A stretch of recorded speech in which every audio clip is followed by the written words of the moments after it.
Hello everyone, my name is Harjit and let's start today's discussion about C programming.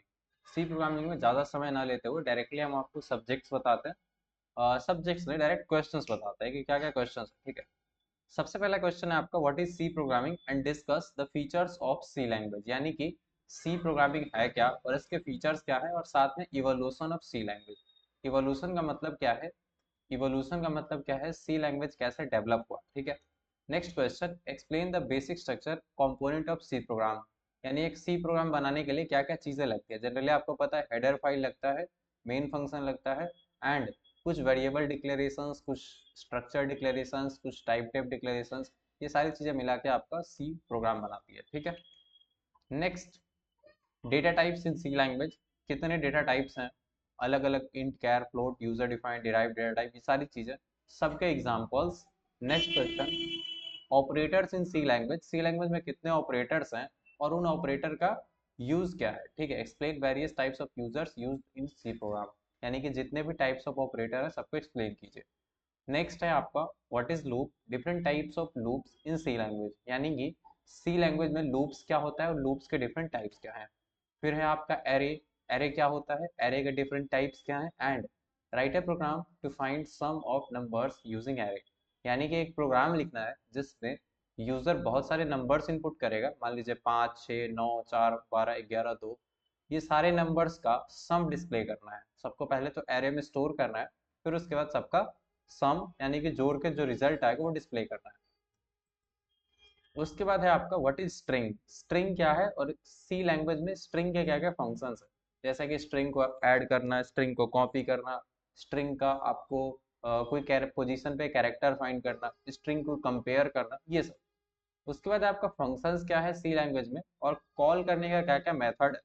यहीं पे हम आपको बताएंगे कॉल बाय वैल्यू और कॉल बाय रेफरेंस क्या है, कॉल बाय वैल्यू में क्या होता है और कॉल बाय रेफरेंस में क्या होता है, कब किसको यूज करना है और कब किसको नहीं यूज करना, दोनों में डिफरेंस क्या है, ये सारी चीजें फंक्शन कॉल में हम लोग समझ रहे होंगे। ठीक है, next question, what is recursion, recursion जो है फंक्शन से रिलेटेड ही क्वेश्चन है। What is C programming, write a C program to find factorial using recursion, C program लिखना है फैक्टोरियल फाइंड करने का, क्या फाइंड करने का, फैक्टोरियल फाइंड करने का, बट लूप से नहीं करना, आपको रिकर्जन से लिखना है। ठीक है, नेक्स्ट, स्ट्रक्चर और यूनियन क्या होता है उसको बताने के लिए प्रोग्राम, मतलब उसको एक्सप्लेन करने के लिए प्रोग्राम लिखिए। ठीक है, पॉइंटर्स क्या है सी लैंग्वेज में, इसको डेमोन्स्ट्रेट करने के लिए एक प्रोग्राम बनाइए।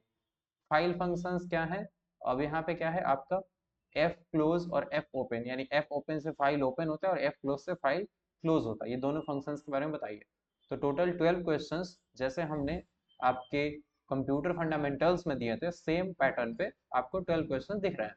तो जो पैटर्न हम लोगों ने कंप्यूटर फंडामेंटल में फॉलो किया था कि एक दिन में 4 क्वेश्चंस कर रहे थे, यहाँ पे हम लोग एक दिन में बस 3 क्वेश्चन ही करेंगे। क्यों करेंगे? क्योंकि सी प्रोग्रामिंग फंडामेंटल जैसा थ्योरी नहीं है, यहाँ पे बहुत सारी चीजें समझना होता है। तो कितने क्वेश्चंस आज करेंगे? वीडियो नहीं दिख रहा, कितने क्वेश्चंस करेंगे, कितने क्वेश्चन करेंगे? पहला, ठीक है, दूसरा एंड तीसरा, ये तीनों क्वेश्चन आज हम लोग कर रहे होंगे। व्हाट इज सी प्रोग्रामिंग क्या होता है, discuss the features of C and साथ में इवोल्यूशन ऑफ सी। ठीक है, दो, दो या तीन, पता नहीं, तीन करते हैं, तीन तीन करके 4 दिन में फिनिश करते हैं। ठीक है, 4 दिन में तो एग्जाम नहीं हो जाएगा दोस्त, टेंशन मत लो। हाँ के ओके, सॉरी हाँ के नहीं, ओके। तो let's start this first 3 questions of the day. C programming क्या है, इसके फीचर्स क्या हैं and evolution of C language. तो सॉल्यूशन हमने लिखे रखा है पहले से, डायरेक्टली उसको एक्सप्लेन कर देते हैं। ठीक है, हाँ अगर कहीं पर डाउट लगे, आपको लगे कि हाँ ये चीज दोबारा बताइए, तो वो चीज हम दोबारा भी बता देंगे। क्लियर? क्लियर है, बढ़िया। सबसे पहला question, what is C programming. अब इसमें ना 3 कंपोनेंट है, सी प्रोग्रामिंग होता क्या है, इसके फीचर्स बताओ, फिर फुल स्टॉप देके पूछ रखा है इवोल्यूशन। अब एग्जाम में ना ऐसा तीन तीन मतलब ज्यादा इतना डेप्थ क्वेश्चन नहीं पूछेगा। वो या तो पूछेगा सी प्रोग्रामिंग और फीचर बता दो, या फिर वो पूछेगा सी प्रोग्रामिंग साथ में इवोल्यूशन बता दो। तीनों चीजें एक साथ पूछा नहीं जाएगा। ठीक है, क्योंकि वो आंसर काफी लंबा हो जाएगा। उम्मीद है आप ये बात समझ पाओगे। क्लियर है पहला क्वेश्चन? हाँ, अगर आपका सी प्रोग्रामिंग के साथ फीचर्स पूछेगा तो भी जो आप यहाँ पढ़ेंगे वो काम आएगा, अगर सी प्रोग्रामिंग के साथ इवोल्यूशन पूछता है तो भी काम आएगा। अब थोड़ा सा बताते हैं तीनों क्वेश्चन का मतलब क्या है। पहला क्या है, what is C programming, C programming होता क्या है, इसके सी प्रोग्रामिंग के फीचर्स बताइए, क्या क्या फीचर्स हैं, साथ में इवोल्यूशन, इवोल्यूशन मतलब सी लैंग्वेज कैसे कैसे इवॉल्व हुआ, कैसे कैसे ये आगे बढ़ा, ठीक है। Good, move on to the answer. सबसे पहले क्या लिख दें answer? Good, C programming is a general purpose procedural computer programming language originally developed at AT and T's, AT और साथ में and का symbol T labs, Bell Labs by Dennis Ritchie in early 1970s। अब इसमें बहुत सारा बात लिख दिया। सी लैंग्वेज क्या है? एक जनरल पर्पस प्रोसीडरल प्रोग्रामिंग लैंग्वेज है। प्रोसीडरल प्रोग्रामिंग लैंग्वेज क्या होता है? क्या सिर्फ प्रोसीडरल प्रोग्रामिंग लैंग्वेज ही होता है? अदर प्रोग्रामिंग लैंग्वेज होता है? तो हाँ होता है। आपका मॉड्यूलर प्रोग्रामिंग लैंग्वेज है, ऑब्जेक्ट ओरिएंटेड प्रोग्रामिंग लैंग्वेज है, वो सब आप आगे के सेमेस्टर में पढ़ेंगे। बट सी क्या है? एक प्रोसीडरल प्रोग्रामिंग लैंग्वेज है। क्लियर है सबको? सी किस टाइप का प्रोग्रामिंग लैंग्वेज है? एवरीवन इन द चैट इसको लिखेंगे तो याद रहेगा, वरना भूल जाएंगे। पता चला आप वहां पे लिख दिए मॉड्यूलर लिख दिया, फिर कुछ और लिख दिए। क्या होगा? सी को किस टाइप का प्रोग्रामिंग लैंग्वेज कहते हैं? प्रोसीड्यूरल, प्रोसीड्यूरल, ठीक है। क्लियर? प्रोसीड्यूरल ऐसे भी बोल सकते हैं। तो सी, पहली बात क्या है? जनरल पर्पस का मतलब ये है कि बहुत जगह यूज हो सकता है। रोबोट्स बनाने में यूज होगा, रिमोट कंट्रोल वाला कार बनाने में यूज होगा, वॉशिंग मशीन में जो सॉफ्टवेयर होता है उसमें भी सी लैंग्वेज में कोड लिख देते हैं। आपका जो स्मार्ट वॉच होता है, जो छोटा सा अभी ना एक यूज इन गेम डेवलपमेंट या ऑफकोर्स, तो बहुत जगह पे यूज होता है, इसलिए इसको जनरल पर्पस लैंग्वेज कहा गया, ठीक है। अब क्या है, बना कहाँ पे था? AT&T's बेल लेबोरेटरी में। बनाया किसने? डेनिस रिची ने। कब बनाया? 1970 में। यहाँ पे 3 पॉइंट्स हैं जो आप मान सकते हो इंपॉर्टेंट है। क्या क्या इंपॉर्टेंट है आपका? क्या क्या इंपॉर्टेंट है? क्या क्या इंपॉर्टेंट है? चलो हम हाईलाइट कर देते हैं, ठीक है। सबसे पहला क्या है? बना कहाँ पे? बना कहाँ पे? AT&T's बेल लेबोरेटरी, ठीक है। उसके बाद बनाया किसने? तो डेनिस रिची ने। बनाया किसने? डेनिस रिची ने। और बना कब था?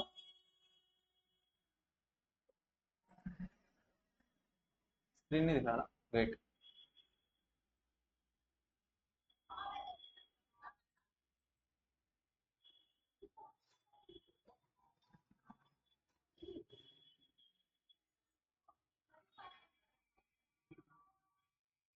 अब ना इसमें हम कुछ चीजें हाईलाइट कर देते हैं, ठीक है।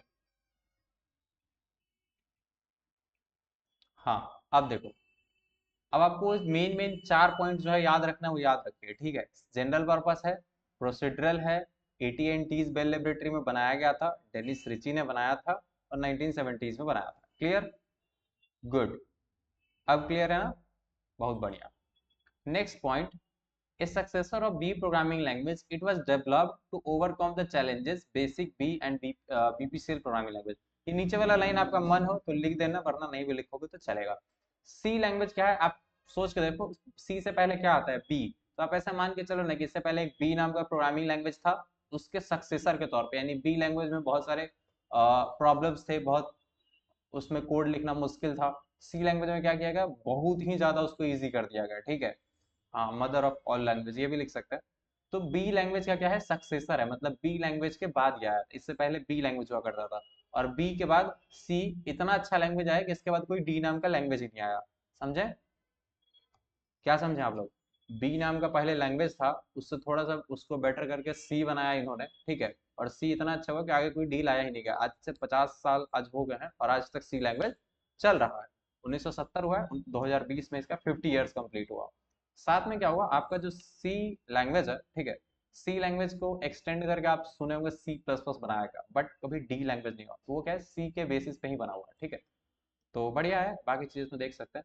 अब क्या है? It had both high level functionality and detailed features required to program an operating system. यहाँ पे क्या है?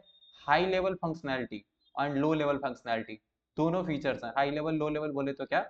बेसिक आप इसमें मशीन रिलेटेड ऑपरेशंस भी कर सकते हैं, लाइक मेमोरीज पे डेटा स्टोर करना, मेमोरी से डेटा एग्जैक्टली रीड करना, मेमोरी को क्लीन करना, मेमोरी को राइट करना।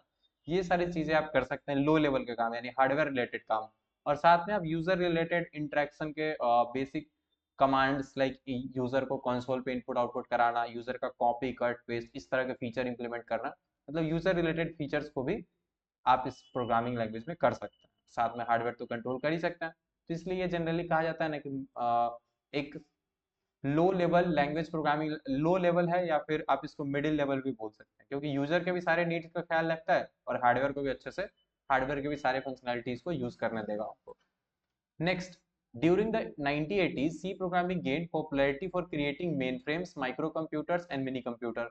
जो भी आपके कंप्यूटर्स बने उनके ऑपरेटिंग सिस्टम्स बनाने में, उनके हार्डवेयर के ड्राइवर्स बनाने में सी लैंग्वेज बहुत यूज हुआ।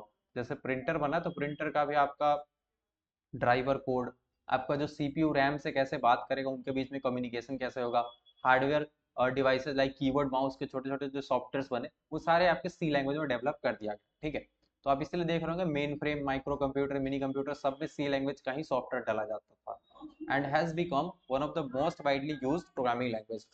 अभी तो नहीं आया, 10 मिनट में आ जाएगा। 10 मिनट तो बोला है, हो ही गया होगा टाइम। नंबर है उसका, नंबर है उसका, कॉल कीजिए ना। तो सी लैंग्वेज क्या हुआ आपका, मतलब 1980s में बहुत ज्यादा यूज हुआ था, उसके बाद से पॉपुलर हो गया। C is statically type programming language which gives it an edge over dynamic languages.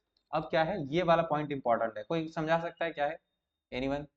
अब थोड़ा सा हम एक्सप्लेन कर देते हैं, क्योंकि अब यहाँ से जो चीजें आ रही है ना, अभी तक क्या था, फैक्ट्स थे, क्या था, केवल फैक्ट्स था। अब जो यहाँ से चीज आएगा वो क्या आएगा आपका,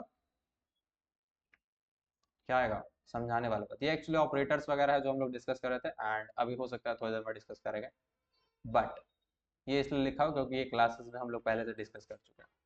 तो सबसे पहली बात करते हैं अभी जो हम आपको समझाना चाहते हैं, statically type. Statically type programming language का क्या है, जैसे आप एक वेरिएबल बनाते हैं int x equal to 90।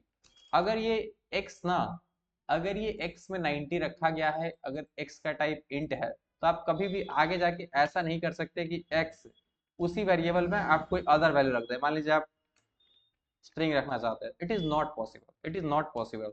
But क्या कि यहीं और ये कहीं और पॉसिबल है, हाँ, लैंग्वेजेस लाइक पाइथन में, जावास्क्रिप्ट में, ये सब में ये सब चीज हो जाता है कि आपको मतलब एक वेरिएबल बनना है इंटीजर टाइप का, वैल्यू उसमें आप क्या रख दिए, स्ट्रिंग भी रख सकते हैं। क्लियर?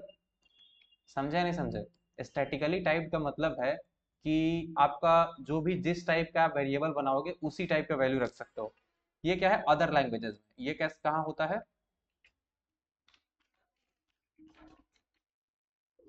या फिर ऐसा लिख देता है अदर,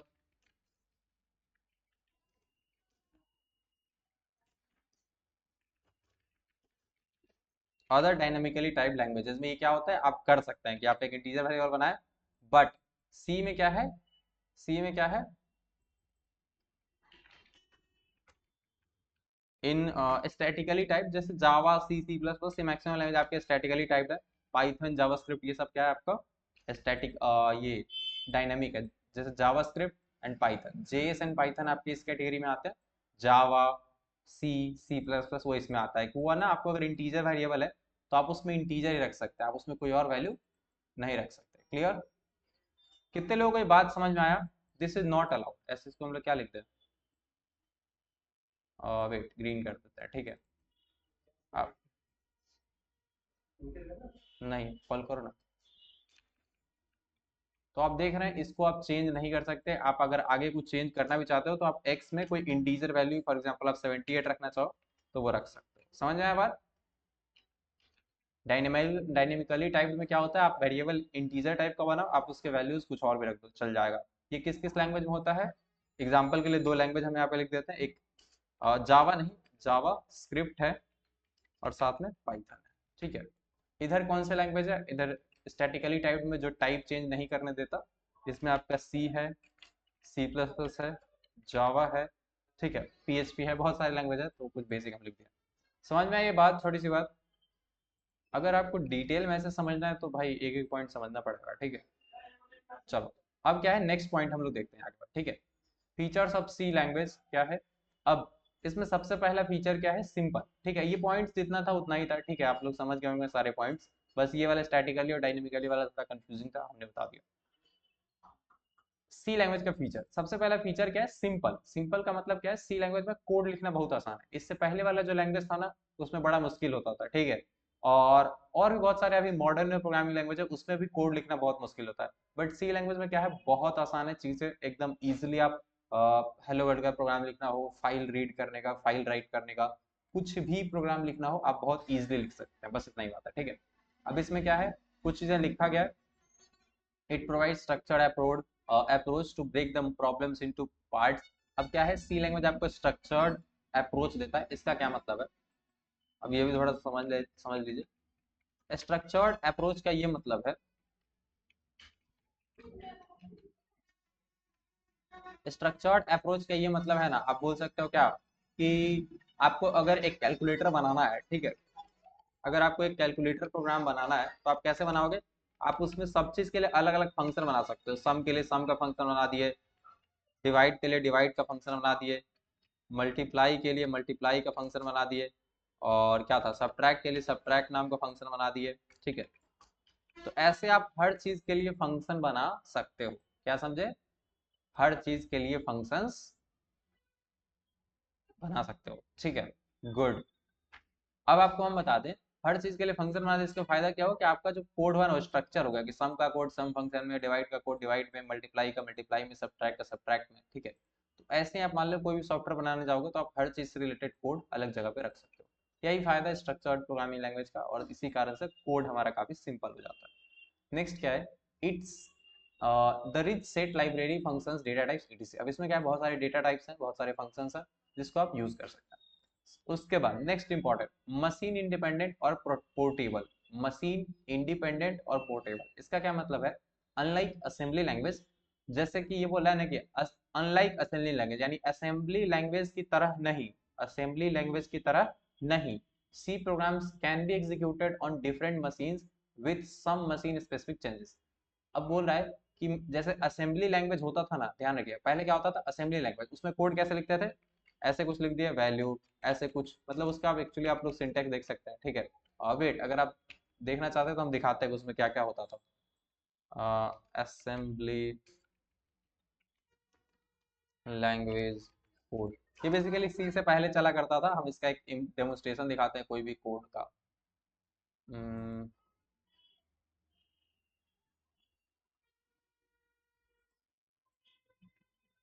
नहीं होगा, वेट। हाँ, तो ये किसी चीज का कोड है असेंबली में, आप देख रहे हो क्या है, पुश मूव क्यू, ये सब ऐसे कोड लिखा जाता था। आपको समझ में आ रहा है कितना मुश्किल है इसको समझना? अगर आपको लग रहा है सी प्रोग्रामिंग टफ है तो कभी सोच के देखो, जिन लोगों ने इसका यूज करके आपका सी का कंपाइलर बनाया होगा ताकि आप सी का काफी अच्छा कोड लिख पाते हो। समझ रहे हैं? बहुत सारा कोडिंग इस लैंग्वेज में भी किया गया है, ये भी एक प्रोग्रामिंग लैंग्वेज है। ठीक है, इसको असेंबली लैंग्वेज बोलते हैं। अब इसमें क्या था दिक्कत, कि अगर ये मान लीजिए आपके कंप्यूटर, आपको ऑपरेटिंग सिस्टम पता है ना, तो जैसे मान लीजिए आपका कंप्यूटर है, ठीक है, सपोज, या फिर मैं अपना कंप्यूटर मान लेता हूँ। यहाँ पे क्या है, मेरा कंप्यूटर क्या है, विंडोज में है। ठीक है, मेरा कंप्यूटर क्या है, विंडोज में है, और मेरे दोस्त का कंप्यूटर क्या है। अब ये उस समय के सिनेरियो के हिसाब से मान लेते हैं। मान लीजिए उस दोस्त का कंप्यूटर किस में था, आईबीएम में था। आईबीएम एक बहुत अच्छी कंपनी है। साउंड नहीं आ रहा क्या? हेलो? जिन लोगों को साउंड क्लियर आ रहा है just write yes in the chat, जिनको साउंड क्लियर आ रही है write yes in the chat, जिन लोगों को साउंड क्लियर आ रही है write yes in the chat. Thank you very much, thank you very much. तो कहने का अर्थात यह है कि जो विंडोज है एंड आईबीएम है, विंडोज है एंड आईबीएम है, ये दोनों अलग अलग प्लेटफॉर्म है। दोनों का क्या है, हार्डवेयर स्टाइल अलग है। ठीक है, उसमें कन्फिग्रेशन अलग अलग है। समझे मेरी बात? समझे कि नहीं समझे? हाँ, तो कहने का ये मतलब है, मशीन इंडिपेंडेंट पहले वाला लैंग्वेज सब क्या था, कि अगर आप विंडोज के लिए बनाए ना कोई प्रोग्राम, मान लीजिए आप कैलकुलेटर का कोई प्रोग्राम बनाए, ठीक है, आप कैलकुलेटर बनाए, वेट ऐसा नहीं करते, मान लीजिए इसको थोड़ा सा प्रोग्राम स्टाइल देते हैं। सपोज कीजिए कि ये है आपका प्रोग्राम, एंड प्रोग्राम किसका है, calculator dot E X. Program कैसा होता है, ई एक्स, ठीक है, नॉर्मल है जैसे। ठीक है, मान लीजिए आप कोई कैलकुलेटर का कोड लिखें सी लैंग्वेज में, ठीक है, कैलकुलेटर का कोड लिखें, अगर आप इस विंडोज की मशीन के हिसाब से बनाए, तो जब आप विंडोज पे जब तक चलाओगे अच्छे से चलेगा। ठीक है, विंडोज पे चलाओगे अच्छे से चलेगा। जैसे ही आप किसी और मशीन पे ले गए, यानी इस मशीन, ऐसा समझो कि एक किसी मशीन पे, इसको अगर मशीन वन मान लो, इसको मशीन टू मान लो, ठीक है, तो किसी एक मशीन पे कोड लिख के चलाए, अच्छे से चला, जैसे ही दूसरे मशीन पे ले गए, जैसे आप इसको दूसरे मशीन पे ले जाओगे तो ये नहीं चलेगा। ठीक है, फिर आपको इसमें बहुत सारा चेंजेस करना पड़ेगा। ये सारा दिक्कत किस में था, असेंबली लैंग्वेज में। सपोज करो कि ये जो है, ये जो कैलकुलेटर बना है, ठीक है, ये किस लैंग्वेज में बना हुआ है, असेंबली लैंग्वेज में। तो अगर आप असेंबली लैंग्वेज का कोई सॉफ्टवेयर विंडोज पे बनाए हो, विंडोज पे रहते हुए विंडोज के लिए बनाए हो, तो आप विंडोज पे ही चला पाओगे, आप दूसरे किसी मशीन पे नहीं चला सकते हो। बट ये चलाना इलीगल है, असेंबली वगैरह मतलब इलीगल नहीं, प्रॉब्लम है, नहीं चलेगा, ठीक है। अब आपको उसमें बहुत सारे चेंजेस करना पड़ेगा। आई होप समझ गए हो आप। लेकिन आपका जो सी लैंग्वेज है ये क्या है, therefore C is a machine independent language. अब यहाँ पे क्या लिखा है, C program can be executed on different machine with some machine specific changes. अगर आप यही कैलकुलेटर सी लैंग्वेज में बनाते तो आप ये बस सी का जो भी सॉफ्टवेयर का फाइल है ये अपने दोस्त को देते, वो अपने कंप्यूटर पे इंस्टॉल करता और उसको रन कर देता, उसके कंप्यूटर पे अच्छे से चल जाता, ठीक है। तो यही फायदा है असेंबली में, अगर आप कोड विंडोज पे बनाए हैं तो उस पर नहीं चला सकते। अच्छा मान लीजिए आपके दोस्त ने ही सॉफ्टवेयर बनाया आईबीएम पे और वो आपको भेजेगा तो नहीं चलेगा, असेंबली में बना होगा तो नहीं चलेगा, सी में बना होगा तो चल जाएगा। इसी चीज को कहते हैं एक पे बनाया हुआ दूसरे पे चल जाए, इसी को बोलते हैं पोर्टेबिलिटी या मशीन इंडिपेंडेंट। कितने लोगों को बात समझ में आया? हाँ, अगर समझ में आया तो चैट्स में ना बस 3 वर्ड्स लिखना, ठीक है। अगर समझ में आया तो चैट्स में 3 वर्ड लिखना, ये चीज आपको याद रहेगा। सी इज पोर्टेबल, ऐसा लिख, सॉरी ऐसे मत लिखो, सी प्रोग्राम इज पोर्टेबल, ये 3 4 वर्ड हो गए, सॉरी 4 वर्ड बस चैट में सब लोग एक साथ सिर्फ ये 4 वर्ड को याद कर लीजिए, ठीक है। ये एक फीचर है जो आप लोग याद रखेंगे, हमको नहीं लगता ये वाला इतने अच्छे से बता दे कोई भूलेगा। C program is portable, portable का मतलब क्या है, अगर आपने एक कैलकुलेटर का प्रोग्राम इस पे बनाया है तो उस पर भी चलेगा, ठीक है। ओके, और किसी को नहीं समझ में आया क्या? C program is portable, C program is portable, clear और not? C program is portable, C program को किसी एक मशीन पर लिखेंगे दूसरे पे चलाएंगे चलेगा। बहुत बढ़िया, ऐसा छोटे छोटे चीज समझना पड़ेगा। चलो आगे ले चलते हैं। नेक्स्ट क्या है, mid level programming language. Although C is intended to do low level programming, it is used to develop system applications such as kernel, driver, etc. It also supports the features of high level language, that is why it is known as mid level programming language। अब C को, अच्छा एक चीज हम आपको बताते हैं, languages क्या है। अच्छा ये पोर्टेबिलिटी वाली बात समझ में आई ना, इसको क्या कहते हैं? जो लोग भी पेड वाले में यहाँ से नोट्स उतार लीजिएगा, ठीक है। आपको पता होगा, आप लोग का लिंक ऑलरेडी होगा इसके आपके पास। पोर्टेबल, क्या लिखना है, पोर्टेबिलिटी, गुड। पोर्टेबिलिटी, पोर्टेबिलिटी यही कहता है कि आप कैलकुलेटर को उठा के अगर इस पे ले जाओगे, इस पे ले जाओगे तो भी वो मस्त मस्ती मजाक में चल जाएगा, ठीक है, मतलब मस्ती से चलेगा, कोई दिक्कत नहीं होगा। क्लियर? इस पे बनाया हुआ कोड इस पे ले जाके चलाओगे, थोड़ा सा कुछ चेंजेस करोगे मशीन स्पेसिफिक, लाइक कुछ लाइंस ऑफ कोड एक दो चेंज करना पड़ेगा, बाकी अच्छे से चलेगा। अब ये जो असेंबली में अगर कोड होता था तो एक मशीन पे बना दूसरे पे नहीं चलेगा, ठीक है, गुड। एंड नेक्स्ट टॉपिक है हमारा मिड लेवल। मिड लेवल क्या है, पहले ये ध्यान रखना, प्रोग्रामिंग लैंग्वेज 2 टाइप का होता है, ठीक है। प्रोग्रामिंग लैंग्वेज वैसे तो बहुत सारे टाइप के हैं, मॉड्यूलर, प्रोसीड्यूरल, वो कैसे कोड लिखते हैं उसके हिसाब से, बट कहाँ पे यूज होते हैं उस हिसाब से क्या है, प्रोग्रामिंग 2 लैंग्वेज में किस तरह के काम करते हैं। तो 2 टाइप के हैं, एक है लो लेवल लैंग्वेज, और दूसरा क्या है, स्क्रीन नहीं दिख रहा सनी, आपका इंटरनेट इशू होगा। जब भी किसी का कमेंट आए ना कि स्क्रीन नहीं दिख रहा, तो आप जस्ट 3 4 लोग जिनको भी लगता हो कि हाँ क्लियर है, तो जस्ट एक बार चैट में क्लियर लिख दे, इससे ही हमको ना दोबारा उस पर ध्यान नहीं जाएगा, ठीक है। हाई लेवल लैंग्वेज, अच्छा हाई लेवल लैंग्वेज ना हम लोग बहुत सुने हैं, ठीक है, बहुत सुने हैं। क्या क्या है आपका हाई लेवल में? आपका है सी प्लस प्लस, ठीक है, हाई लेवल प्रोग्रामिंग लैंग्वेज। आपका जावा है, ठीक है। आपका है पाइथन, पाइथन है आपका। आपका जेएस है, जावास्क्रिप्ट, ठीक है। अच्छा ध्यान रखिएगा, जावा और जावास्क्रिप्ट अलग अलग प्रोग्रामिंग लैंग्वेज है, ठीक है, दोनों का आपस में कोई लेना देना है, बस हाँ नाम थोड़ा थोड़ा मिलता है, इसका मतलब ये नहीं है कि बस दोनों एक ही, ठीक है। समझ रहा नहीं समझ रहा? हाँ, जावा एंड जावास्क्रिप्ट अलग है, उसके बाद क्या है और लैंग्वेजेस, एक और लिख देते हैं पीएचपी, ठीक है। पीएचपी वैसे डॉट नेट है, सी शार्प है, बहुत सारा है। तो ये सब क्या है आपका हाई लेवल प्रोग्रामिंग लैंग्वेज है। अब लो लेवल में क्या आता है, असेंबली है, ठीक है। आपका फोर्ट्रेन करके एक प्रोग्रामिंग लैंग्वेज होता है, ज्यादा है नहीं चूंकि ओल्ड टेक्नोलॉजीज है, अभी खासकर यूज नहीं होती तो हम लोग इसको इग्नोर करते हैं, ठीक है। तो असेंबली है, फोर्ट्रेन है, ये सब क्या है, लो लेवल है। इन सब का काम क्या होता है, लो लेवल लैंग्वेजेस का, लो लेवल का लैंग्वेजेस का काम क्या है, लो लेवल लैंग्वेज का काम क्या है? टू डील विथ, अब टू डील विथ हार्डवेयर हम लिख दिए, बट इसका ये मतलब है ना कि वो हार्डवेयर से रिलेटेड कामों को देख लेता है, ठीक है। इसका काम क्या है, टू डील विथ हार्डवेयर, और इसका काम क्या है, इसका काम क्या है, तो बता सकता है हाई लेवल प्रोग्रामिंग लैंग्वेज हम लोग क्यों यूज करते हैं, टू डेवलप, ऐसा लिख देते हैं, to solve user problems. User problems मतलब क्या है, या फिर ऐसा बोल सकते हैं टू, ऐसे प्रॉब्लम्स रहने दें, ठीक है। या फिर ऐसा लिख सकते हैं,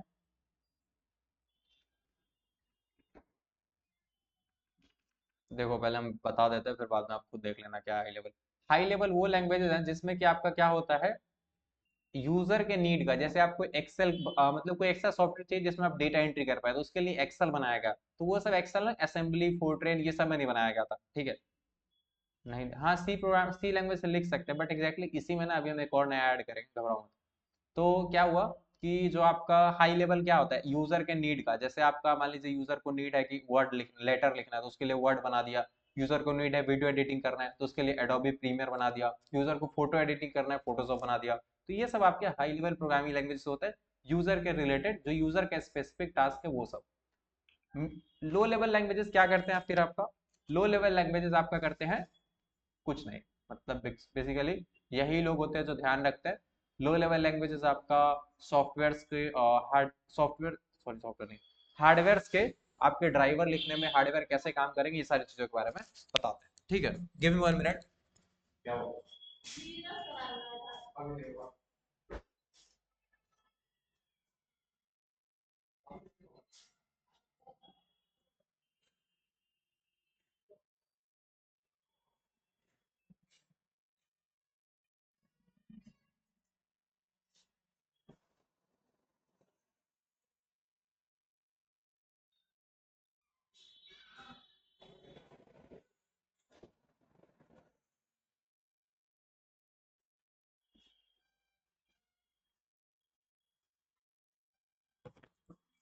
okay, sorry for the disturbance, let's start.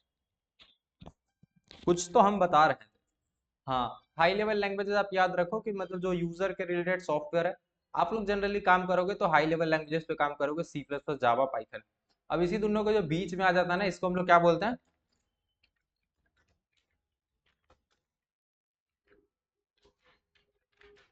Mid level language. इसी में आपका आता है सी प्रोग्रामिंग, या फिर बेसिकली एक वर्ड में लिख देते हैं सी, ठीक है। तो सी किस में आता है, मिड लेवल। अब ये क्यों मिड लेवल में इसको रख दिया गया, ये हार्डवेयर से भी डील कर सकते हैं, नहीं हार्डवेयर रिलेटेड भी काम भी कर लेता है, और यूजर के लिए भी अच्छा खासा सॉफ्टवेयर बना देता है। अगर यूजर को कोई क्या सॉफ्टवेयर बनाना है जो कि कॉपी पेस्ट है, या फिर टर्मिनल बेस्ड कोई भी सॉफ्टवेयर बनाना है, तो वो सब इसमें हो जाता है। क्लियर, इससे ज्यादा जूम नहीं हो सकता दोस्त, this is the maximum.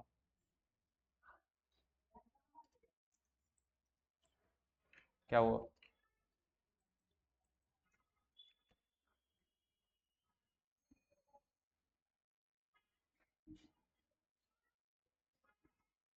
Clear, आगे चलें। हाँ, तो अब ये तीन फीचर पे अभी हमको थोड़ा जल्दी करना पड़ेगा। स्ट्रक्चर प्रोग्रामिंग लैंग्वेज ये क्या करता है, आपको स्ट्रक्चर देता है। C is a structure programming language in the sense that we can break the program into parts using function. हमारा जो प्रोग्राम होगा उसको हम छोटे छोटे पार्ट्स में, यानी कि छोटे छोटे फंक्शंस में तोड़ सकते हैं। So it is easy to understand and modify functions, also provide code reusability. ऐसा होता है कि अगर मेरे को सम का कुछ काम करना है, मतलब सम के रिलेटेड कोई काम करना है, तो हम क्या बनाते हैं, वॉइड वॉइड सम, और ऐसे मान लीजिए अभी हम थोड़ा कोड लिख रहे हैं, आप लोग उसको इग्नोर करें, इंट वाई, ठीक है। एंड यहाँ पे हम क्या कर देंगे, मान लीजिए उसके अंदर क्या कर रहा है, प्रिंट एफ परसेंटी, एंड साथ में हम क्या कर देंगे, एक्स प्लस वाई मान लो डिस्प्ले कर देंगे, ठीक है। तो आप देख रहे हैं ये जो कोड लिखा गया ये क्या है, एक तरह से आपका सम का लॉजिक अलग कर दिया, यानी सम अगर भले ही एक लाइन का है, हो सकता है ये काम 5-6 लाइन का भी हो सकता था, ऐसे फंक्शन हम लोग बनाते हैं, ठीक है। तो उस चीज को ये क्या कर दिया, एक सम नाम के फंक्शन में बना दिया। आप जब भी आपको प्रोग्राम में सम कैलकुलेट करना होगा, तो आप बस सम 4,5 लिखेंगे। इससे क्या होगा, इससे क्या होगा, एक्स की जगह पे 4 जाएगा, एंड वाई की जगह पे 5 जाएगा और प्रिंट क्या हो जाएगा 4+5। ठीक है, गुड। तो ये है सिंपल स्ट्रक्चर्ड का मतलब आप अपने कोड को फंक्शंस में ब्रेक कर सकते हो। रिच लाइब्रेरी सी लैंग्वेज में क्या है, ऐसे जो भी हम सम करने के लिए सम फंक्शन बनाए, वैसे हर चीज के लिए लगभग फंक्शन पहले से अवेलेबल है, आपको उसको दोबारा करने की जरूरत नहीं। Clear, good. नेक्स्ट आपका है सिंपल है, हो गया ये, हो गया ना। मेमोरी मैनेजमेंट सी लैंग्वेज में आपको एक मेमोरी मैनेजमेंट के लिए दो फंक्शन मिलता है। पहला मिलता है मैलॉक, कहीं पे होगा इधर, क्या लिख दिया एक्चुअली आपका मैलॉक और फ्री दो फंक्शन है। मैलॉक से आप क्या कर सकते हैं, मेमोरी एलोकेट कर सकते हैं। हम यहाँ पे लिख देते हैं, आप मैलॉक को साइज बताइए कितना देना है, कितना साइज का एलोकेट करना है। इसमें आप अगर मान लीजिए 5 देंगे तो 5 साइज का, 4 देंगे तो 4 साइज का मेमोरी बन जाएगा। ठीक है, और फ्री से आप उस मेमोरी को फ्री कर सकते हैं। स्पीड सी लैंग्वेज जो है, ऐसा बोल सकते हैं स्पीड के मामले में सबका फादर है। ठीक है, दुनिया में आप बोल सकते हो जितना भी लैंग्वेज आपको अभी दिख रहा है, ये जो भी लैंग्वेज हम बताएं, C plus plus, sorry C तो वही है, C plus plus, Java, Python, JavaScript, PHP, ये जितना लैंग्वेज है उन सबसे फास्ट कौन है, सी लैंग्वेज सबसे फास्ट है। ठीक है, पॉइंटर सी लैंग्वेज में क्या है, पॉइंटर अवेलेबल है, किसी भी वेरिएबल का आप एड्रेस स्टोर कर सकते हैं। And C provide features of pointer, we can directly interact with the memory by using the pointer, यानी मेमोरी से डायरेक्टली इंटरेक्ट कर सकते हैं। We can use pointer for memory structure, functions, array, etc, यानी हर चीज को स्टोर करने के लिए पॉइंटर्स का यूज कर सकते हैं। रिकर्जन सी लैंग्वेज में क्या कर सकते हैं, एक ही फंक्शन के अंदर दूसरा फंक्शन कॉल कर सकते हैं। रिकर्जन का मतलब सिंपल क्या होता है, हम सबसे इजी भाषा में बताते हैं।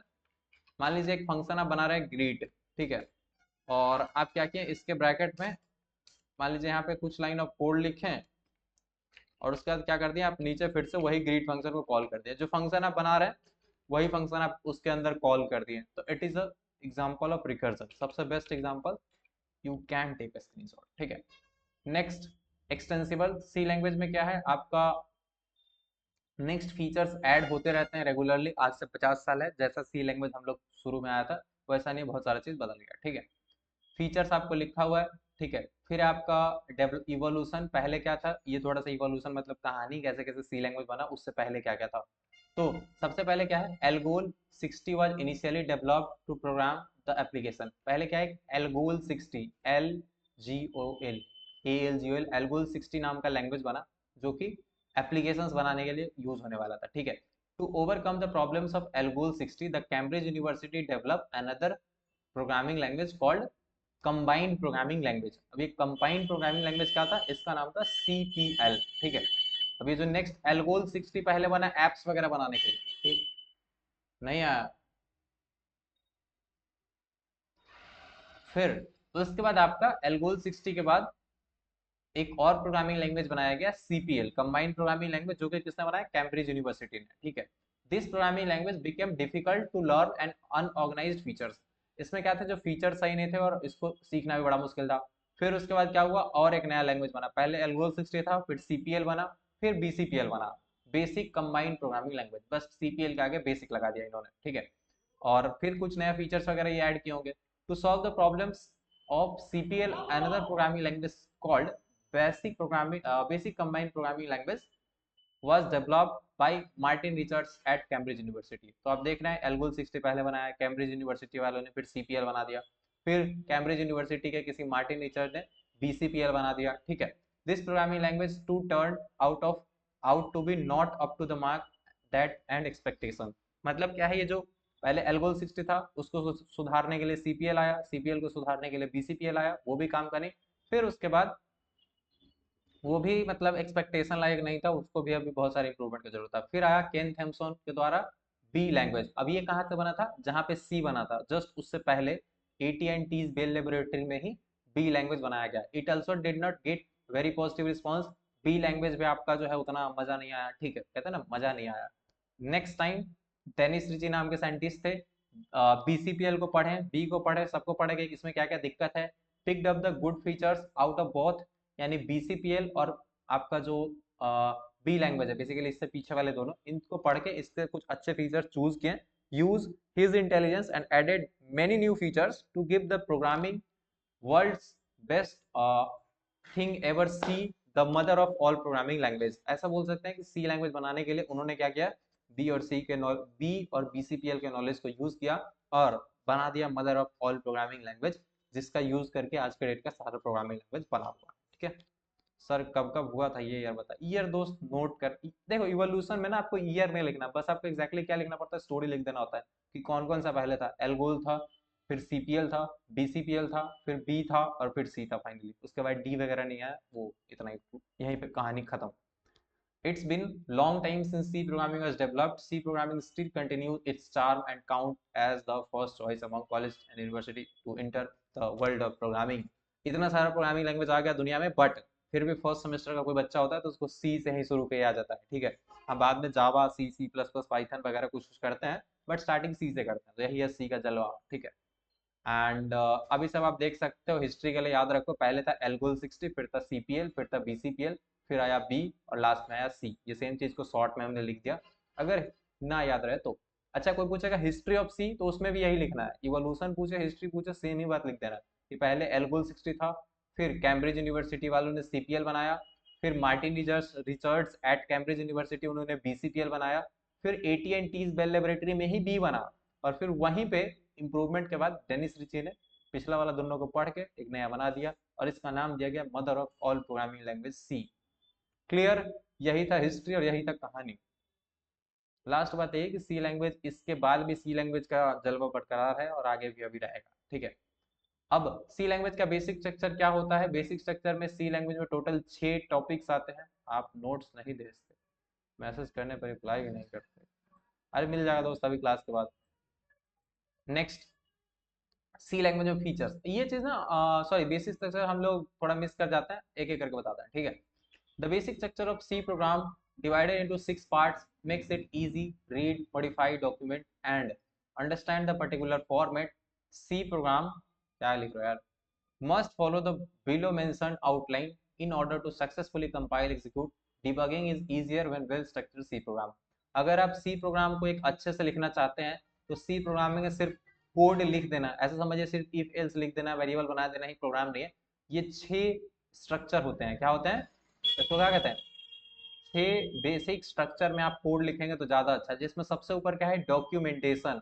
इसमें क्या होता है, इसमें क्या होता है, आप कमेंट्स लगा के लिखते हैं। Wait let me show you example code. ठीक है, कैसा दिखाऊं, एक काम करते हैं, कोड एडिटर ओपन कर लेते हैं। ठीक है, आई थिंक दो दो क्वेश्चन डेली करेंगे तो ज्यादा अच्छा है। कितने लोग चाहते हैं 2 क्वेश्चन करें, कितने लोग चाहते हैं 2 क्वेश्चन करें। 2 क्वेश्चन करेंगे तो समझा पाएंगे दोस्त, 3 करेंगे तो फिर आप लोग को समझ में नहीं आएगा, हवा हवा ही निकल जाएगा। अब बताओ 2 करें कि 3 करें।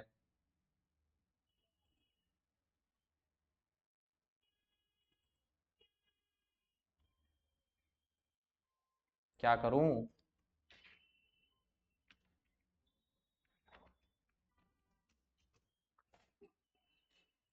चलो जो लोग चाहते हैं कि 2 हो, बस चैट्स में 2 लिख देना, ताकि मेरे को ऐसा विश्वास रहे कि आप लोग 2 भी पढ़ाएंगे तो पढ़ के जाओगे। ठीक है,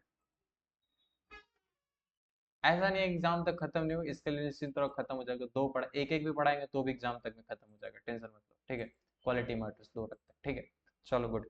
अब मान लो एक क्या करते हैं, प्रोग्राम बनाते हैं। ठीक है, या फिर structure basic hyphen structure dot C, यही इस कोड का नाम रखते हैं।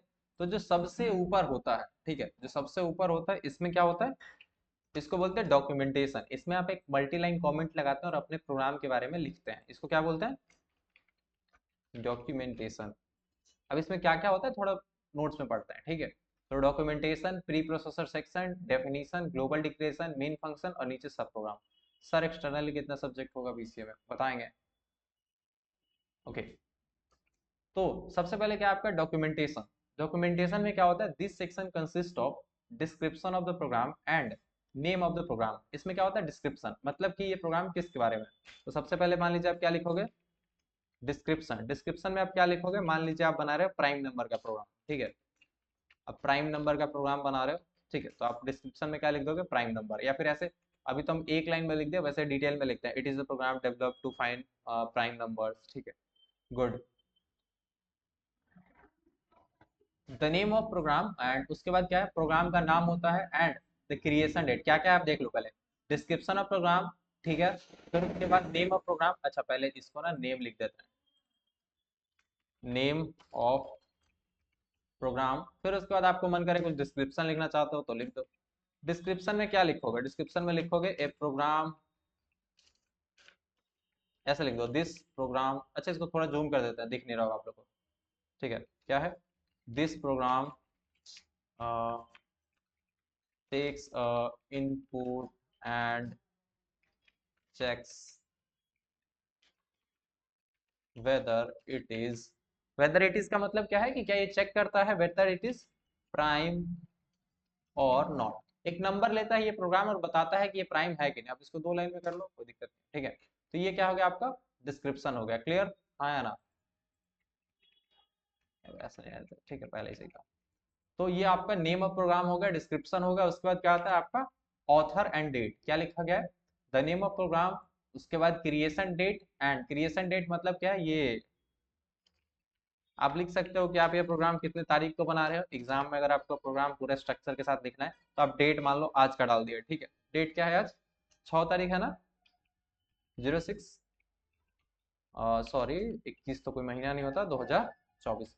तो ये क्रिएशन डेट लिख दिया और लास्ट में शायद एक ऑथर का होता है। ठीक है, एंड उसके बाद है आपका,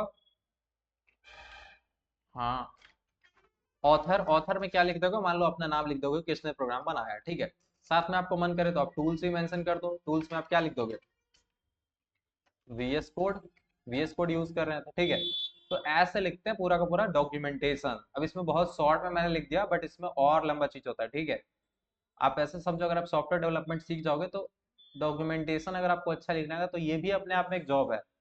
कोई लॉजिक सोच रहा है लेकिन कोई पर्सन उसको क्या कर रहा है? एक स्ट्रक्चर फॉर्मेट में लिख दे रहा है ताकि कोई समझ पाए। क्लियर? हाँ या ना?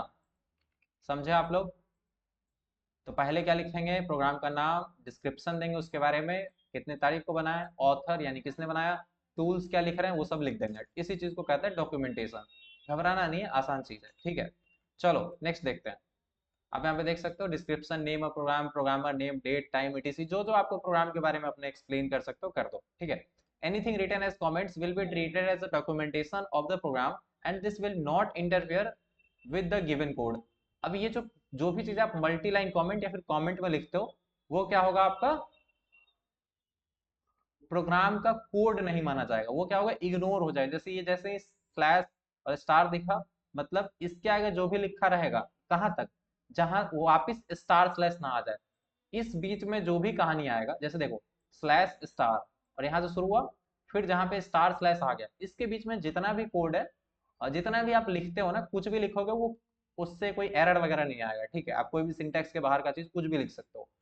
तो ये ध्यान रखना, उसको कोड के तौर पे मैं नहीं मानता, कंपाइलर उसको इग्नोर करता है। ठीक है, तो ये हो गया। चलो अब बात करते हैं, नेक्स्ट है preprocessor section. Preprocessor section क्या होता है? All the header files of the program will be declared in the preprocessor section of the program. Header files helps us to access others improved code into our other improved code in our code. A copy of these multiple files is inserted into our program before the process of compilation. कहने का मेरा मतलब ये है कि जैसे अगर मेरे को अपना, मतलब सिर्फ पहले क्या होता था, अगर हमको अपना प्रोग्राम बनाना है तो ऐसे आप लोग को याद होगा, void main। अच्छा कितने लोगों को लगता है ये ऐसे रन करेगा कि नहीं करेगा? एनीवन? अगर हम सिर्फ अपने प्रोग्राम में void main बना के छोड़ दें, क्या ये रन करेगा? एवरीवन इन द चैट थोड़ा सा कोडिंग नॉलेज आप लोग का टेस्ट कर ले। नहीं। कौन बोला नहीं? नहीं करेगा। कौन बोला करेगा? No no no. यस, कर जाएगा सालू, बढ़िया। नहीं करेगा? करेगा। हाँ, देखो डॉक्यूमेंटेशन है but main function header file वगैरह कुछ नहीं लिखा। करेगा या नहीं? कर जाएगा। आपको लगता है कर जाएगा तो यस लिखो, नहीं करेगा तो नो लिखो। ठीक है, हाँ, तो जैसे कुछ लोग बोल रहे हैं अनुपम प्रिया, ये लोग बोल रहे हैं रन कर जाएगा। रन करके देखते हैं, लेट्स सी क्या होता है। ये रन बटन एक्चुअली सारा चीज इंस्टॉलेशन वगैरह हम कर रखें तो हमारे पे जल्दी से एग्जीक्यूट हो जाएगा। ठीक है, तो आप देखेंगे रन होगा एंड सक्सेसफुली रन होगा, कोई दिक्कत नहीं आएगी। रन होगा बट कुछ आउटपुट नहीं आया, कोई बात नहीं। तो आप देख रहे हो कि मेन फंक्शन लिखे, कोई हेडर फाइल ना भी लिखा तो चलेगा। तो सी लैंग्वेज का बेसिक रिक्वायरमेंट क्या है पता है आपको? सिर्फ वो बोलता है मेन फंक्शन दे दो मुझे। ठीक है, सिर्फ मुझे मेन फंक्शन दे दो कोड में, मैं चल जाऊंगा। अब हेडर फाइल हम लोग लाते ही क्यों है? जो ये हैश इंक्लूड आप लोग को याद होगा, कोनियो मोनियो जितना करता है, जैसे आप लोग को एक बहुत इंपॉर्टेंट याद होगा, हैश इंक्लूड stdio.h। इसका काम क्या है? ये हेडर फाइल है, यानी std मतलब स्टैंडर्ड, io मतलब इनपुट आउटपुट, और डॉट एच का मतलब ये एक फाइल है, हेडर फाइल है। जैसे सी का नॉर्मल फाइल कैसे होता है, डॉट सी, तो इसका क्या है, डॉट एच है। अच्छा कोई पूछेगा कि सी लैंग्वेज का प्रोग्राम में किस किस टाइप का एक्सटेंशन आ सकता है, तो आप बोलिएगा डॉट एच आ सकता है अगर वो हेडर फाइल है तो, अगर सॉरी सी का कोड आप लिखते हैं तो क्या क्या एक्सटेंशन रख सकते हैं, ठीक है। जैसे मान लीजिए अभी ना हम एक लिखते हैं हर्ष डॉट एच, ठीक है। तो हर्ष डॉट एच लिख दिए, इसमें मान लीजिए हम क्या रख देते हैं, एक बस कुछ नहीं करते, एक वॉइड सम, या फिर ऐसा बेसिक फंक्शन बनाते हैं, ठीक है। या फिर सम कर देते हैं, इजी रहेगा, इंट ए इंट बी।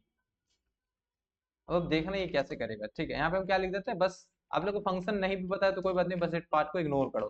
थोड़ा सा ऐसा समझो कि थोड़ा सा लाइन कोड मैंने अपने हर्ष डॉट एच में लिख दिया। अब आप देखना यहाँ पे क्या करूंगा मैं, यहाँ पे हम क्या लिखेंगे, has include Harsh dot H. अब स्टूडियो डॉट एच आ गया तो हम प्रिंट भी कर सकते हैं, हर्ष डॉट एच हमने भी थोड़ी देर पहले बना दिया, ठीक है। अब आप देखना इससे भी मैं कोड ले पाऊंगा, कैसे लूंगा देखना। सबसे पहले क्या करते हैं हम ना, यहाँ पे बस प्रिंटफ करेंगे, सॉरी एक एक्स वेरिएबल बनाते हैं, X is equal to some function को कॉल करेंगे, इसको देंगे क्या 2,4। तो अब देखना सम नाम का फंक्शन इधर तो कहीं नहीं बना है, बट आप देखोगे हर्ष डॉट एच में मैंने बना रखा है, हर्ष डॉट एच में बना रखा है। अब बस चेक ये करना है कि काम होता है कि नहीं होता है, सॉरी परसेंट डी एंड, हाँ। तो अब आप देखोगे क्या, ये जो यहाँ पे सॉरी सम एक्स प्रिंट करना पड़ेगा, एक्स प्रिंट करते देखते हैं आउटपुट आता है कि नहीं आता। ये हर्ष डॉट एच वाला सिस्टम मेरा चलेगा कि नहीं चलेगा। No such file and directory, H A R S H, wait शायद डबल कोट्स में देना चाहिए हमको, और जो अपना बनाता है तो आपको शायद डबल कोट्स में देना पड़ता है।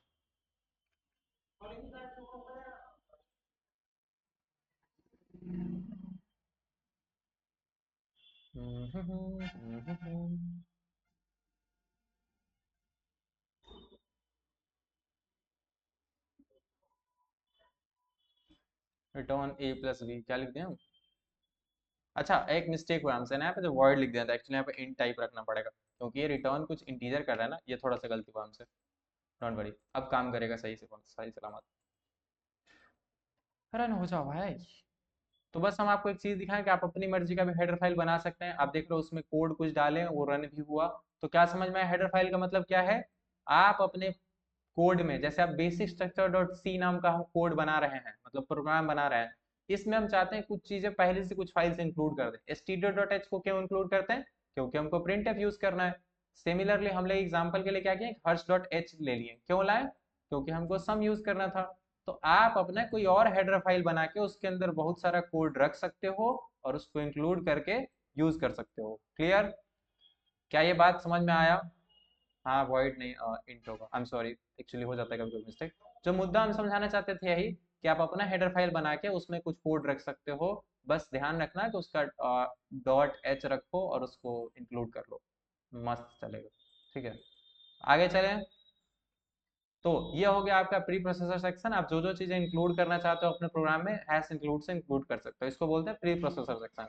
ये क्या है, header files helps us to access another improve others improved code.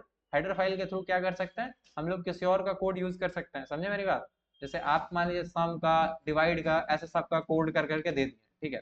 आप सम का ही नहीं, सिर्फ आप डिवाइड का भी बना के ए डिवाइडेड बाई बी दे दिए, ठीक है। आप मान लीजिए प्रोडक्ट का भी फंक्शन दे दिए,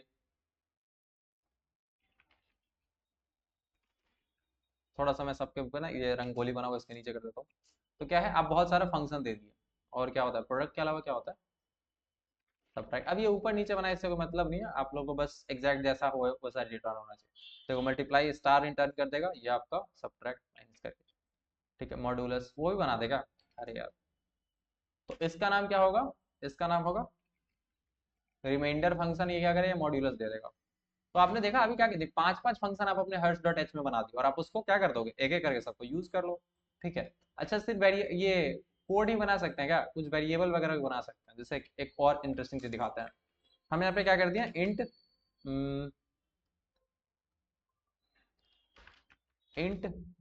एच इक्वल टू 10 बना दिया। अब आप देखना कि हम एच को भी प्रिंट कर पाएंगे, कैसे प्रिंट करें देखो। जैसे यहाँ पे ना इस प्रोग्राम में कहीं एच हम बनाए हैं, इस प्रोग्राम में कहीं एच बनाए, नहीं बनाए ना, बट देखना वहां से आ जाएगा 10। वेट, ये शायद कुछ हमको क्या दे रहा है, रिमाइंडर फंक्शन में शायद हम कुछ मिस्टेक किए हैं। हम्म, हम्म, हम्म, हम्म,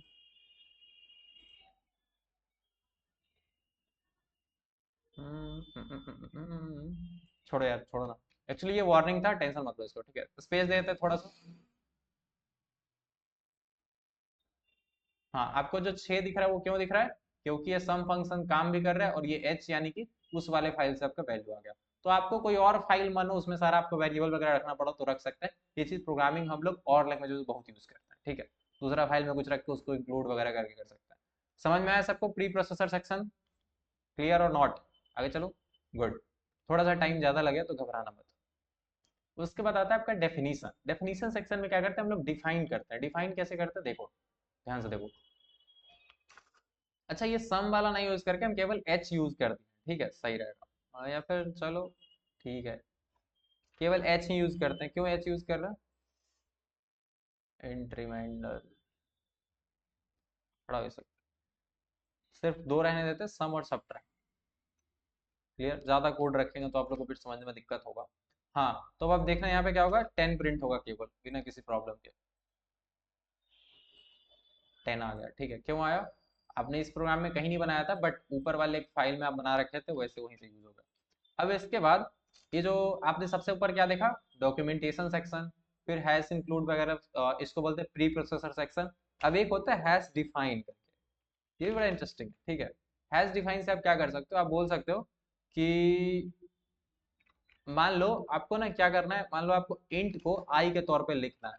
ऐसे ही मेरा मन है कि मैं आई के तौर पे लिखना चाहता हूँ, इंट को आई के तौर पे लिखना चाहते हैं, तो अब देखना क्या करेंगे हम। आई, आई, और यहाँ पे क्या कर देते हैं, एक्स नाम का एक वेरिएबल बनाते हैं इक्वल टू 2। देखते हैं क्या होता है। आई थिंक क्या कह रहा है, अननोन टाइप, वेट, शायद हम इंट को नहीं यूज कर सकते, कुछ और करें। हम्म,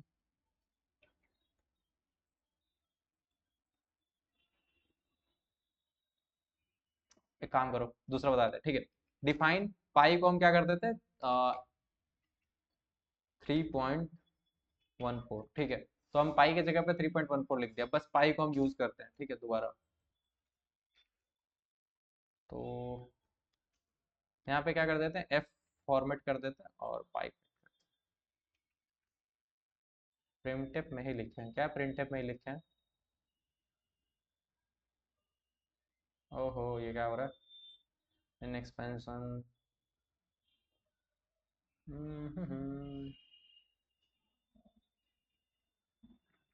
अच्छा, ये ना, ये सेमीकोलन लगाते।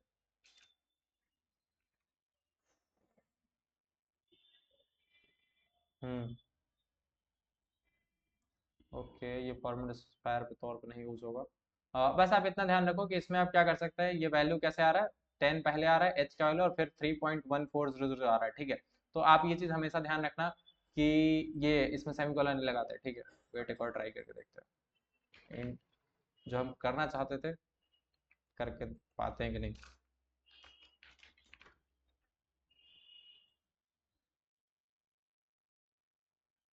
हम्म, नहीं यार, नहीं कर सकते इंट को चेंज। तो आप इंट को नहीं कर सकते, बट हाँ और आइडेंटिफायर्स बना सकते हो आप, पाई नाम का बना सकते हो किसी और वैल्यू के लिए, ठीक है। जैसे कोई भी चीज आपको लग रहा है ना जो बार बार लिखना है, जो भी चीज आपको बार बार लिखना है उसका आप कुछ और बना सकते हो, ठीक है। हाँ या ना? फ्लोट में आंसर आया है। फ्लोट में इसलिए आया क्योंकि यहाँ पे एफ यूज किया है, फॉर्मेट स्पेसिफायर। अगर डी यूज करते तो इंटीजर में आता, बस 3 आता। रुक जाओ, पहले यहाँ पे स्पेस कर देते हैं।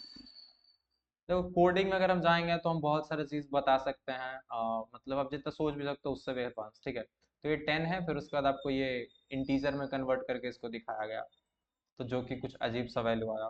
तो आप एफ में दिखाओ और फ्लोट में, फ्लोट में लिखे हैं तो फ्लोट में दिखाओ। इंटीजर में करने की कोशिश करोगे तो वो अपने आप इधर उधर का वैल्यू होगा। फ्लोट में सही तो दिख रहा है, 3.1400, तो बढ़िया है, ठीक है। तो ये आपको बेसिकली डिफाइन का मतलब समझ में आया, बस यही है। डिफाइन से मतलब क्या होता है, जैसे आपको लंबा वैल्यू है, कोई भी आपको बहुत बड़ा सा वैल्यू है, आप उसको चाहते हो आपको बहुत बार लिखना है प्रोग्राम में, 6-7 जगह लिखना है, आप वही चीज बार बार लिखते रहोगे तो दिक्कत होगा ना, दिक्कत होगा। जैसे मान लो एक और बना देते हैं, ये एक जगह और यूज होता है, नेम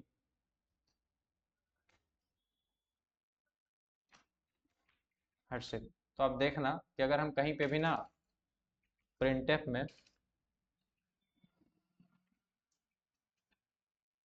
आई थिंक ऐसे नहीं यूज कर सकते, कुछ कंस्ट्रेंट होगा, वेट। हाँ सही है। तो ऐसा है कि यहाँ पे क्या करते हैं, पहले स्पेस कर देता है। अब ये क्या हो रहा है कि एक्चुअली ना हम हर्षित के जहां जहां पे भी हमको हर्षित लिखना होगा, हम केवल नेम लिख के काम कर पाएंगे। क्लियर है ना?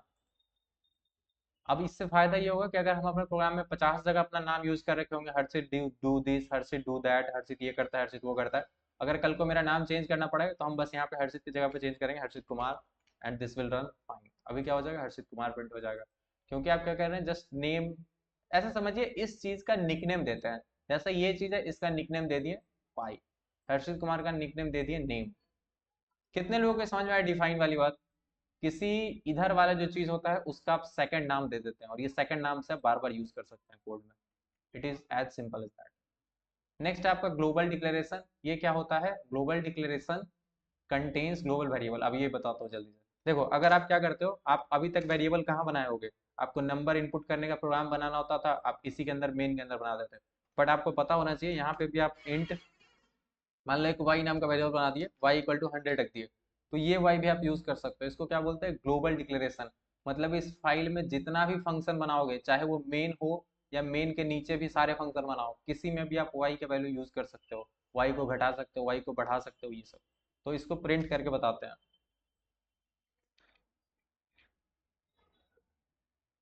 तो वाई प्रिंट करते हैं तो आपको पता है 100 आएगा, कोई डाउट नहीं है। देखो प्रोग्रामिंग अगर अच्छे से पढ़ने का है, अच्छे से पढ़ेगा है, बैकस्लैश एन लगा देते हैं, तो आपको क्लास रेगुलर करना पड़ेगा, ये सिर्फ एग्जाम स्पेसिफिक से काम नहीं होने वाला। हाँ जी, तो आप देखोगे कि यहाँ पे हर्षित कुमार आया, फिर 100 आ गया, ठीक है। तो यही है, यही है सिंपल। क्लियर? ग्लोबल डिक्लेरेशन में आप क्या कर सकते हो, कोई भी ग्लोबल वेरिएबल बना सकते हो। अब इसके अंदर कोई और फंक्शंस भी आप बनाओगे तो उसके अंदर यूज कर पाओगे। नेक्स्ट क्या है, मेन फंक्शन। ये तो सबसे प्यारा है अपना, सबसे ज्यादा कोड हम लोग इसी के अंदर करते हैं। आपका मेन होना चाहिए फंक्शन का नाम। रिटर्न टाइप आप वॉइड भी रख सकते हो, इंट भी रख सकते हो, इंट वॉइड दोनों रख सकते हो। हाँ बस इंट रखोगे तो नीचे कुछ रिटर्न करना पड़ेगा, ये एक्स्ट्रा टेंशन है, एक्स्ट्रा लाइन आता है, इसलिए हम वॉइड यूज करते हैं। क्लियर? फिर है आपका सब प्रोग्राम। सब प्रोग्राम क्या होता है, आपको अगर नीचे और फंक्शन बनाना है, जैसे मान लो मेरे को एक फंक्शन बनाना है वॉइड हेलो नाम का, हेलो नाम का फंक्शन बनाना है। ये बेसिकली हेलो वाला बंदा करेगा क्या, ये बस कुछ नहीं लेगा, सिर्फ एक प्रिंटफ, और इसके अंदर क्या लिख देगा, आई एम सेइंग हेलो, ठीक है। आगे भी बैकस्लैश एन लगाएगा और पीछे भी दोनों तरफ बैकस्लैश एन लगा देगा, ठीक है। क्लियर? समझ में आया सबको? अब इसको रन करते हैं। रन कैसे कर सकते हैं, मान लो यहाँ पे जैसे इस लाइन के बाद हम सिंपल हेलो लिख के कॉल कर दिए, तो ये जैसे फंक्शन जनरली आपको जो डिफाइन करना चाहिए वो नीचे करना चाहिए, ठीक है। अब ये शायद रन नहीं होगा, मे भी रन नहीं होगा। हाँ, क्योंकि हमको क्या करना पड़ेगा, ये ऊपर इसको बोलते हैं फॉरवर्ड डिक्लेरेशन देना पड़ेगा, कि हम आगे एक वॉइड हेलो नाम का फंक्शन बनाएंगे। अब काम हो जाएगा, आई एम सेइंग हेलो, ठीक है। गेट सी एच वगैरह ओल्ड टेक्निक दोस्त, get C H is not required at all. Get C H क्यों जरूरी पड़ता है, क्योंकि आपको पता होगा गेट सी एच, ये जो अभी हम रोज रन करते हैं ये सब टर्मिनल में रन करते हैं, तो हमको पता है कि टर्मिनल नेक्स्ट आगे के लिए खुल जाएगा, बट आउटपुट सब हमको दिखेगा। तो गेट सी एच इसलिए यूज करते हैं ताकि जब आउटपुट आए तो स्क्रीन होल्ड पे रहे। वरना आपको एक चीज दिखाता हूँ, रुक जाओ रुक जाओ रुक जाओ। आपको पता है ये मेरा कोड है basic structure dot E x, अगर हम इसको रन करेंगे तो आप एक चीज देखना, वेट, है किधर मेरा वो फोल्डर, रुको रुको रुको रुको। ये मेरा कोड है, इसके अंदर है डेस्कटॉप, डेस्कटॉप के अंदर बहुत सारा कोड हम कर रखे हैं। तो 5 PM वाला, इसमें आपका बेसिक स्ट्रक्चर है। अब इसको जैसे ही देखना एप्लीकेशन है, इसको मैं रन पर क्लिक करूंगा, आप देखो 1 सेकंड में आया चला गया। किसी को दिख रहा है क्या, 1 सेकंड के लिए कोड आ रहा है और चला जा रहा है, वो रन होने के लिए आ रहा है और चला भी जा रहा है, दिख रहा है ना? अब इस चीज को रोकने का क्या तरीका है, बस हम देखो यहाँ पे क्या करते हैं, कुछ नहीं करेंगे, बस एक स्कैन एफ लगा देंगे।